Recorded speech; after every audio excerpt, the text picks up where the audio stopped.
করবো না করে ফাইনালি 4 বছর পরে এই কাজটা আমি আজকে করলাম। Hey hi everyone, welcome back to my another mini blog. আজকে সকালবেলায় ব্রেকফাস্টে এই এতগুলো খাবার খেয়ে নিয়েছি, আর তারপরে আমি চলে গেছি চুল কাটতে। হ্যাঁ, আমি 4 বছর পরে আমার চুলটা এতখানি কেটেছি। আমি চুল একদমই কাটি না, যতটুকু না কাটলেই নয়, তবে সেটা না কাটা বললেই চলে।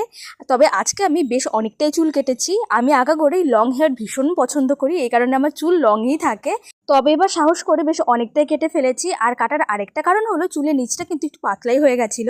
আর তোমাদের এখানে দেখেও দিচ্ছি কতটা কেটেছি, বেশ আমার আঙ্গুলের থেকেও খানিকটা বড়। আর আমি কিন্তু এই চুল কাটার পরে বেশ অনেকটা এনজয় করছি, বেশ ভালো লাগছে আমার নিউ লুকটা। আর এখানে তুতু সবাইকে নেল পলিশ পরিয়ে দিয়েছে, সেটারই ভিডিও বানাচ্ছিলাম। আর এই পাশে গরম পড়তে না পড়তে আমার বিউটি স্পটও উঠে গেছে, যেটা দেখতেই পারলে কপালের মধ্যে একটা গোটা উঠেছিল। আর এখানে পুচু সবার পা ধরছে, এভাবেই খেলা চলছিল। সন্ধ্যাবেলা থেকে পাশের বাড়িতে কীর্তন হয়েছে, সেটারই প্রসাদ খাচ্ছিলাম। সো আজকের এই ছোটো মিনি ব্লগটা এই অবধি, বাই।